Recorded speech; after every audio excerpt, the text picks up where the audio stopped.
Caramel pudding. ఈ మధ్య ఎక్కడ చూసినా ఇదే రెసిపీ కనిపిస్తుంది. అదేంటో కానీ. సరే కదా మనం గూడా ట్రై చేద్దాం అని అనుకున్నా.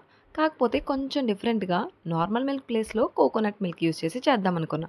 టేస్ట్ ఎలా వచ్చిందో లాస్ట్‌లో చెప్తాను చూసేయండి. ఫస్ట్ అయితే ఒక కొబ్బరికాయని కొట్టేసి, కొబ్బరి ముక్కలన్నీ సెపరేట్ చేసి మిక్సీ గిన్నెలోకి తీసుకొని, వాటర్‌ని యాడ్ చేసుకొని కొబ్బరి పాలని సెపరేట్ చేసుకోవాలి. ఇదే ప్రాసెస్ 2-3 టైమ్స్ చేశారంటే కొబ్బరి పాలన్నీ సెపరేట్ అయిపోతాయి. ఇప్పుడు ఈ కొబ్బరి పాలన్నిటిని గ్యాస్ మీద పెట్టుకుందాం.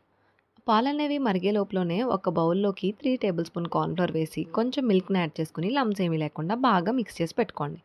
పాలనేవి ఇలా మరగటం స్టార్ట్ అయిన తర్వాత మన టేస్ట్‌కి తగ్గట్టు షుగర్‌ని, అలానే ముందు మిక్స్ చేసి పెట్టుకున్న కార్న్‌ఫ్లోర్ పాలున్నాయి కదా! అవి కూడా యాడ్ చేసుకోండి. 5-10 మినిట్స్ ఉంచారంటే ఈ కన్సిస్టెన్సీలోకొస్తుంది. ఈ కన్సిస్టెన్సీ వచ్చిన తర్వాత ఒక బౌల్‌లోకి స్టోర్ చేసుకొని, ఫ్రిడ్జ్‌లో 3-4 అవర్స్ అయినా ఉంచారంటే కోకోనట్ పుడ్డింగ్ అనేది రెడీ. టేస్ట్ విషయానికొస్తే టేస్ట్ అయితే చాలా బావుంది. నేనైతే అసలు ఎక్స్‌పెక్ట్ చేయలేదు. మీరు కూడా ట్రై చేసి ఎలా వచ్చిందో కామెంట్